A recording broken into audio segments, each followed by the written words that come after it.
کہ امام حسین نے علی اکبر سے کہا بیٹا میں تمہیں کیسے اجازت دے سکتا ہوں، جاؤ تمہیں تمہاری پھوپھی نے پالا ہے، جا کے ایک مرتبہ اپنی پھوپھی زینب سے جا کے اجازت دو۔ لیجیے جناب علی اکبر خیمے کے اندر آئے اور آنے کے بعد پھوپھی اماں کے پاس بیٹھے کہ پھوپھی اماں مجھے جنگ کی اجازت دے دی۔ شہزادی زینب کہتی ہے میرے لال کیا تمہیں اس دن کے لیے پالا تھا کہ تمہیں میں جنگ کی اجازت دوں؟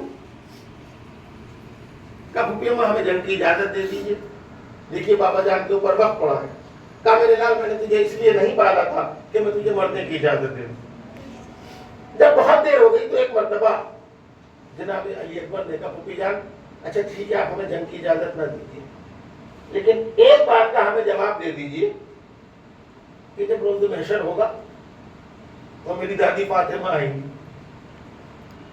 وہ آپ سے اگر سوال کریں گی کہ سب تو امام حسین کے اوپر اپنی جانیں قربان کر رہے تھے، زینب تم نے علی اکبر کو کیوں نہیں جانے دیا؟ پھوپھی اماں یہ بتا دیجئے کہ کیا جواب دے گی؟ بس اتنا کہنا تھا۔ ایک مرتبہ جناب زینب نے کہا جا میرے لال میں نے تجھے جنگ کی اجازت دی۔ یہ خیمے سے جناب علی اکبر جو ہے جنگ کے لیے نکلنا چاہتے ہیں، جیسے ہی نکلنا چاہتے ہیں راوی یہ لکھتا ہے کہ میں نے یہ دیکھا کہ خیمے کا جو پردہ ہے وہ بار بار اٹھتا تھا، بار بار گر جاتا تھا۔ جناب علی اکبر باہر آنا چاہتے تھے، کوئی بیوی تھی جو پیچھے سے دامن کو کھینچ لیا کرتی تھی۔ راوی لکھتا ہے کہ جناب علی اکبر اس طرح سے آ رہے تھے، خیمے کے پردے کے خیمے کے دروازے سے اس طرح سے نکل رہے تھے کہ جیسے کوئی جنازہ نکلتا ہے۔ لیجیے جناب علی اکبر آئے جب آپ کے پاس امام حسین نے اپنے ہاتھ سے جناب علی اکبر کے سر کے اوپر امامہ رکھا، کمر میں تلوار لگائی اور گھوڑے کے اوپر سوار کرایا، اور جب سوار کرایا ہے تو ایک مرتبہ اپنے دونوں ہاتھوں کو بلند کیا اور بلند کرنے کے بعد کہتے پروردگارا تو گواہ ہے نا کہ اب میں اس کو بھیج رہا ہوں جو رفتار میں، کردار میں، گفتار میں تیرے رسول سے سب سے زیادہ مشابہ ہے، اور جب بھی ہم تیرے رسول کا دیدار کرنا چاہتے تھے تو علی اکبر کو دیکھتے تھے۔ اللہ اکبر۔ عزیزان مظلوم کربلا، اس کا مطلب یہ ہے کہ امام حسین نے علی اکبر کی ساری کیفیت بیان کر دی۔ مطلب یہ ہے کہ جب سے علی اکبر پیدا ہوئے ہیں ابھی تک امام حسین نے علی اکبر کو بیٹا ہونے کی حیثیت سے نہیں دیکھا، بلکہ جب بھی دیکھا شبیہ رسول کی حیثیت سے دیکھا۔ پروردگار اسے بھیج رہا ہوں جو رفتار میں، کردار میں، گفتار میں تیرے رسول سے سب سے زیادہ مشابہ ہے۔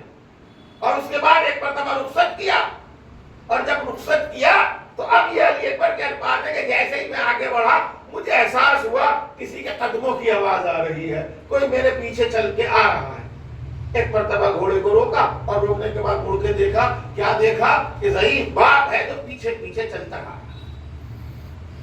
علی اکبر نے اپنے گھوڑے کو روکا، ایک مرتبہ اترے، اترنے کے بعد کہتے بابا جان آپ تو مجھے رخصت کر چکے تھے، آپ تو مجھے الوداع کہہ چکے تھے، بابا جان کیا وجہ ہے کہ آپ میرے پیچھے پیچھے چلے آ رہے ہیں؟ ایک مرتبہ امام حسین نے کہا کہ بیٹا علی اکبر کاش تم صاحب اولاد ہوتے، تمہیں کیا پتا کہ بیٹے کی محبت کیا ہوتی ہے۔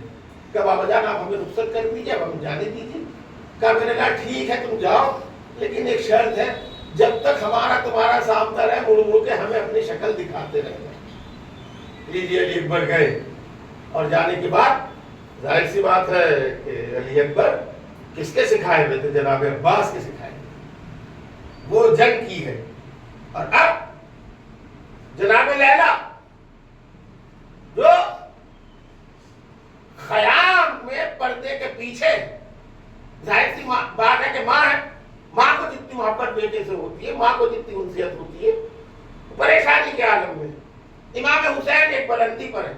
کس وجہ سے بلندی پر ہے؟ کہ تاکہ اپنے بیٹے کی جنگ دیکھے کہ میرا بیٹا کیسے لڑ رہا ہے۔ امام حسین کی نگاہیں علی اکبر کی طرف ہے، جناب لیلا کی نگاہیں امام حسین کی طرف ہے کہ اگر میرے لال کو کچھ ہوگا تو امام کا چہرہ متغیر تو ہوگا۔ اور وہ وقت بھی آیا کہ ایک مرتبہ امام حسین کا چہرہ متغیر ہوا، جناب لیلا نے کہا آقا میرے لال کی خیر تو ہے؟ بس ایک مرتبہ امام حسین نے کہا ہاں لیلا میرا بیٹا علی اکبر جو ہے وہ خیر سے ہے، لیکن ایک پہلوان ہے جو میرے بیٹے سے لڑنے کے لیے آیا ہے۔ میرا بیٹا